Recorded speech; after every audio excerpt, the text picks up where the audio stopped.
Hi children, today I am going to start geography lesson biosphere. Already we have learnt about this biosphere. What is this biosphere? Now let us see what is this biosphere. The living part of the earth is called biosphere. That means part of lithosphere, atmosphere and hydrosphere where life exists comes under biosphere. Wherever life exists on the surface of the earth, that part of the earth comes under biosphere.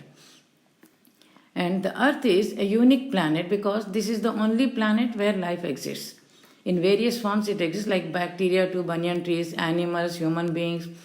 And the reason for this is why life exists only on the earth's surface, because land, air and water, which everyone needs to survive, are found only on this earth. And that is why life exists on this earth only. And also the temperature of the earth is moderate. It is not too high or too low. So it is moderate due to its distance from the sun. The temperature of the earth is moderate, and this is also one of the reasons why life is possible on the earth. And these two factors made life possible on the earth. Now let us see what is food chain. Whether living beings or non-living beings, whatever things they live on the earth's surface, they are connected to each other. Now let us see what is this food chain. Plants which produce with the help of sunlight are the primary food producers. And for producing food, plants take all the nutrients from the soil. Animals that eat the food produced by plants are herbivores. And animals that feed upon herbivores are carnivores. And bacteria and fungi help in decomposition of dead trees and animals, which is again taken by the plants for their growth. And this is the cycle of food chain, and it is also called a cycle of life. This cycle goes on continuously. Ecological crisis. If any disturbance occurs in the cycle of this life, it leads to ecological crisis.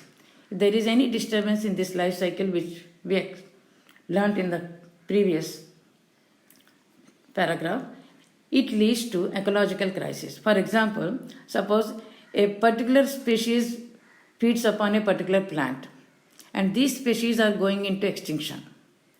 So that particular plant will grow in an unchecked way because there are no species to feed upon. So that plant grows in an unchecked way, and that plant occupies the other area of the other plants also. So if any disturbance occurs in the cycle, it leads to ecological crisis. For example, if a particular species which feeds upon a particular plant goes into extinction, it results in unchecked growth of that plant occupying the area of other plants. And also I am giving you another example for disturbance of this cycle, how it affects the others. As you know, industries, they release many chemicals and metals into the streams and rivers. And this leads to increase in the level of such chemicals and metals in the water.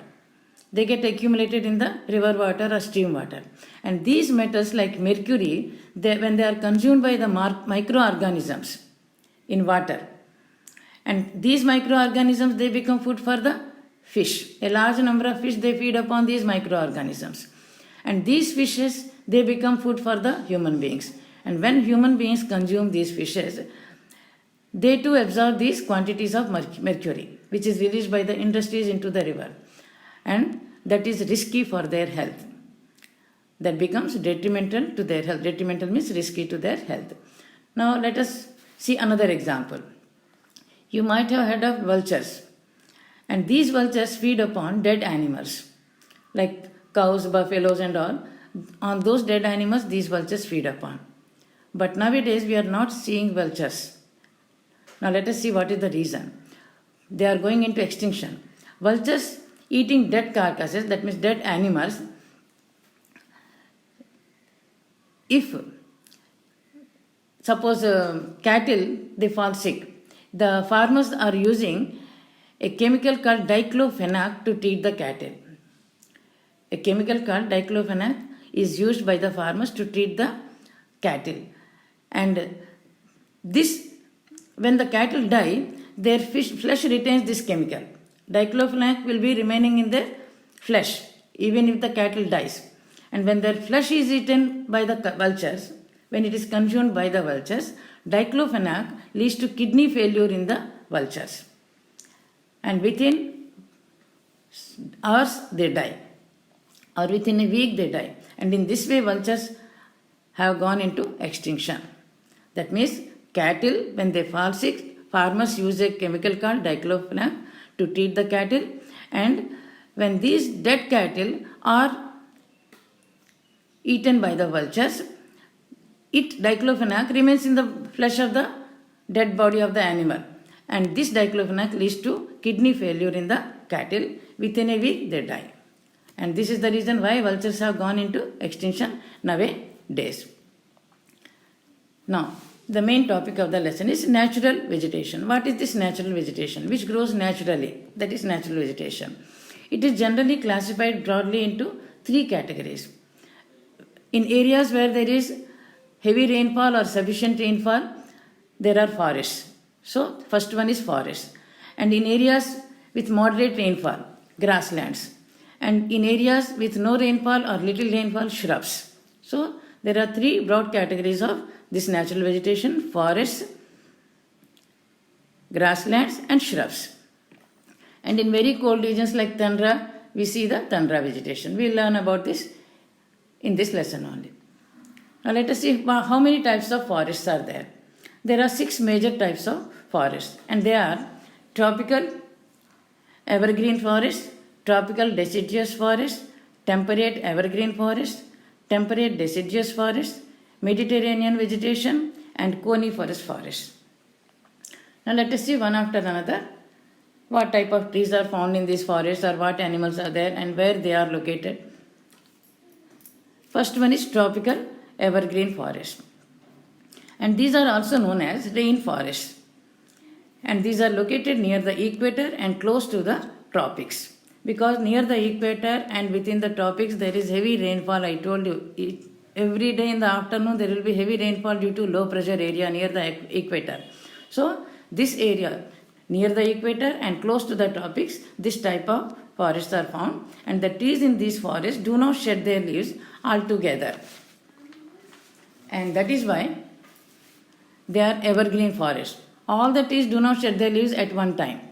Some trees they shed their leaves at one time, and some other leaves shed their leaves at one time. So on the whole, the forests look green. So these are called as evergreen forests. And these forests are found in areas with rainfall more than 200 centimeters.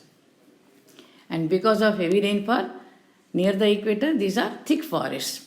The trees in these forests grow up to a height of 40 to 60 meters, and suddenly they burst into branches, forming a thick canopy. Canopy means they intermingle with each other, the branches, and they form into a canopy. And because of this, sunshine cannot fall on the ground in this region. And because sunshine cannot reach the ground, there is no grass. And because there is no grass, there are no herbivores. And because there are no herbivores, no carnivores also.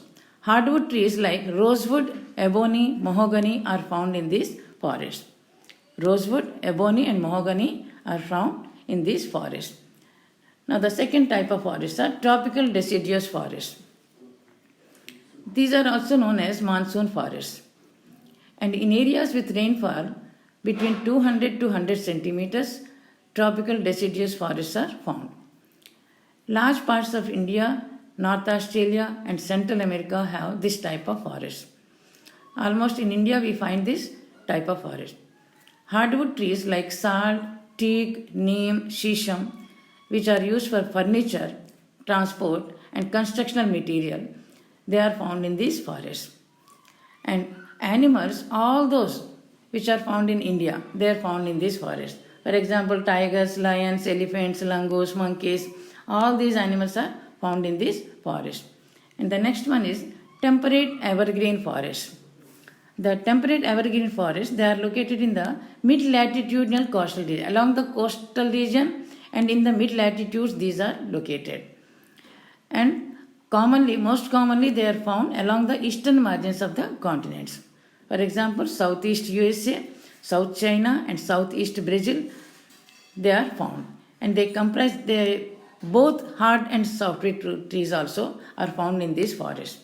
Both hardwood and softwood trees also are found in this forest like oak, pine, eucalyptus, etc. And the next type of the forests are temperate deciduous forests. These type of forests are found in northeastern part of USA, China, New Zealand, Chile, coastal regions of Western Europe. These are found. Trees shed their leaves in dry season. Trees in these forests shed their leaves in dry season. Oak, ash, beech, birch. These are the common trees in these forests. And animals are deer, fox, wolf are the common animals found in this forest. And birds like monarchs and pheasants are also seen in these forests. The next one is Mediterranean vegetation. It is an important part of the lesson.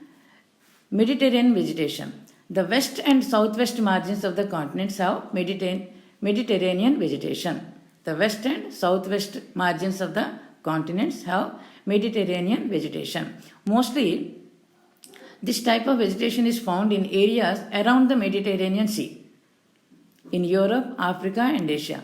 And thus, it got its name.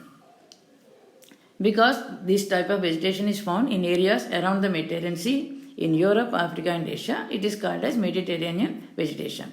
And this type of vegetation can be seen outside the Mediterranean region also, like in California in USA, Southwest Africa, South America, and Southwest Australia also we can see this type of vegetation. And these regions are famous for dry summers and rainy winters. The most important characteristic features of Mediterranean vegetation is dry summer and rainy winters. Summers are dry and winters are rainy. And in these regions, citrus fruits such as oranges, grapes, olives are also grown in this region. That is the specialty of this region. But not much wildlife is seen in these regions. And next one is coniferous forests.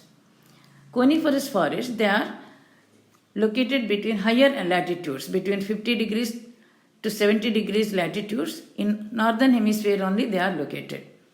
In higher latitudes between 50 degrees and 70 degrees latitudes in northern hemisphere. And these are also known as taiga forests. Coniferous forests are also known as taiga forests. And these are famous for softwood trees. And these softwood trees are mostly used in paper industry and newsprint. To make pulp, to make matchboxes and packing boxes, this softwood is used. And important trees found in these forests are fir, pine, cedar.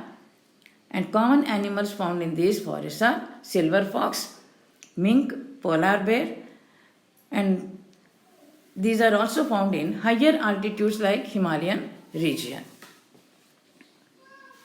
Now the next one is grasslands.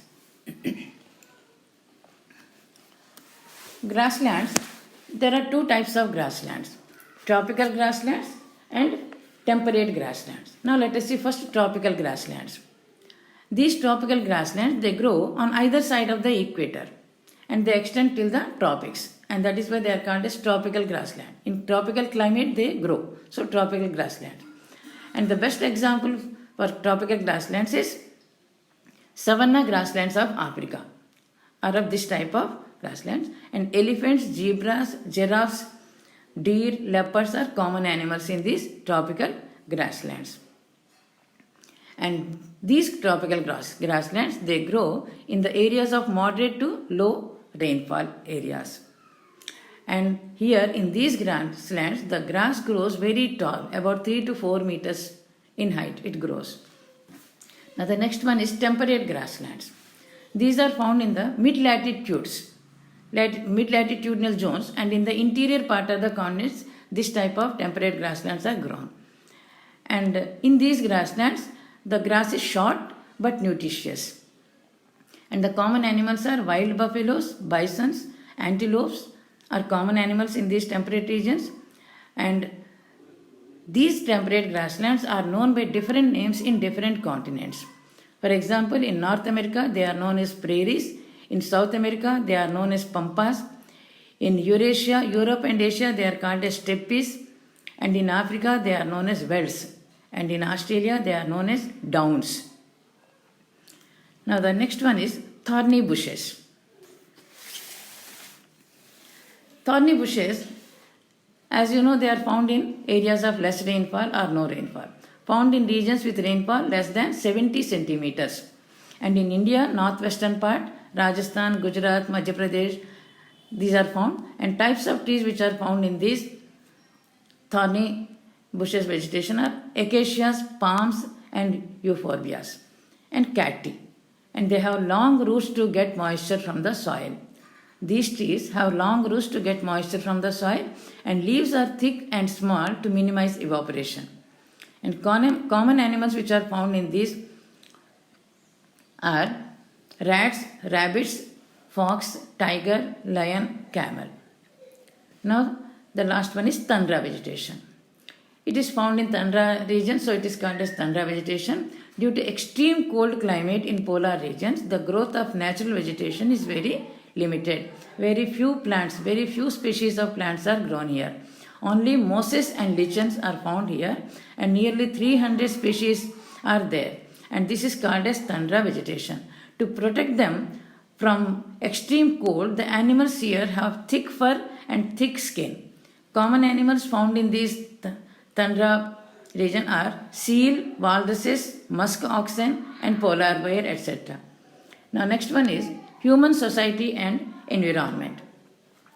The early man, as you know, he was a nomad moving from one place to another place in search of food and water.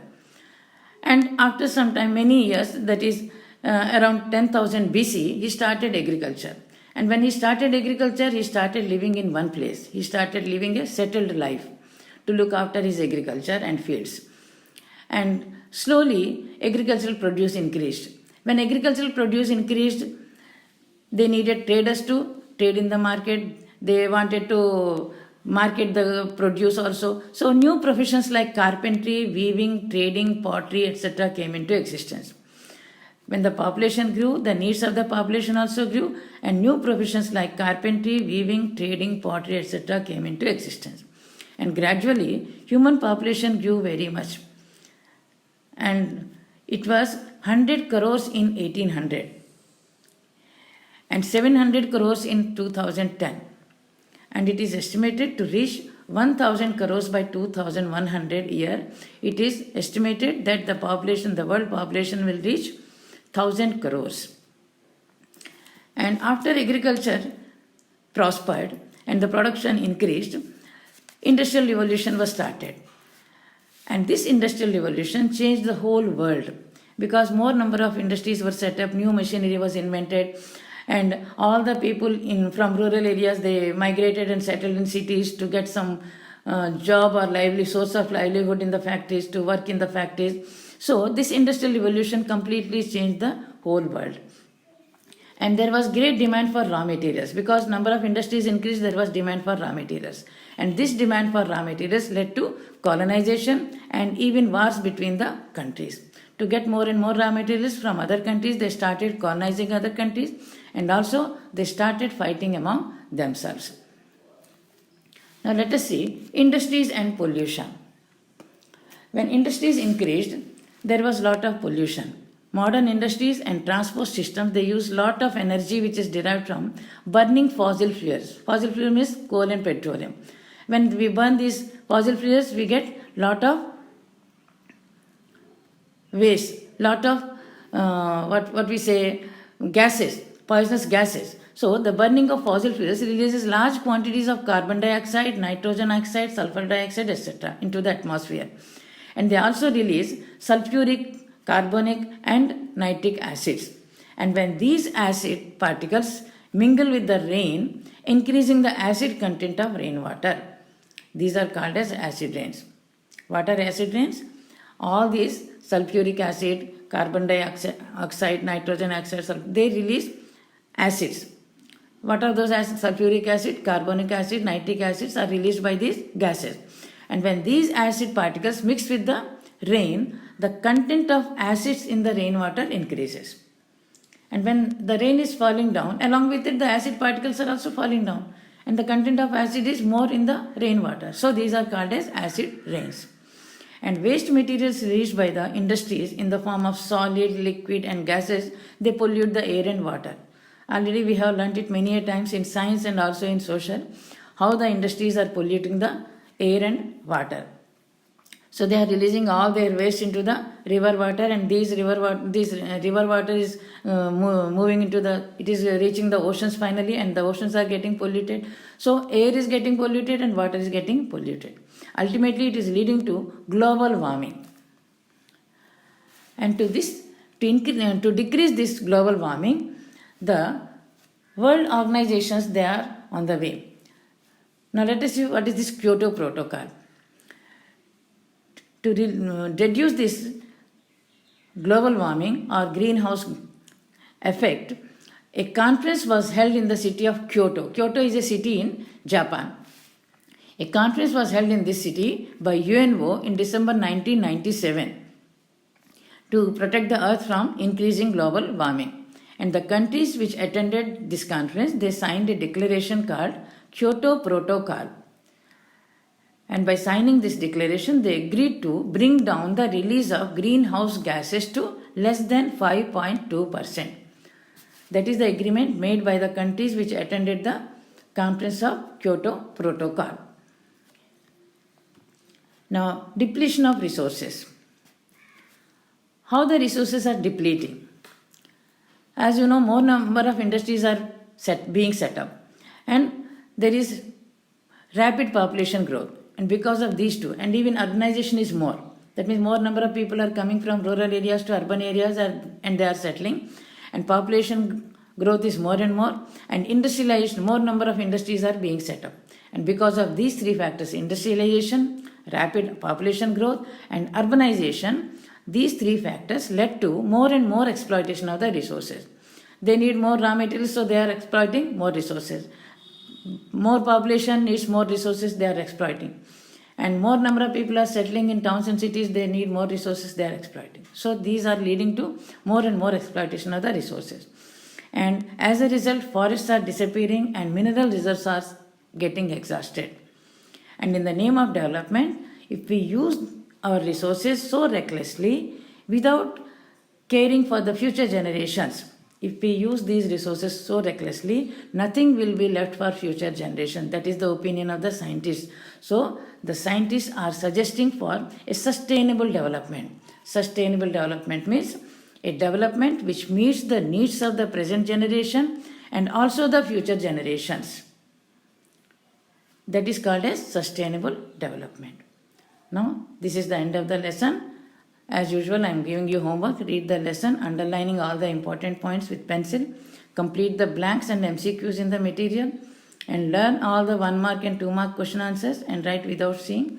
And prepare a table under the following headings: name of the forest, location, types of trees found and animals found, important features of the forest. Under these headings, make a table.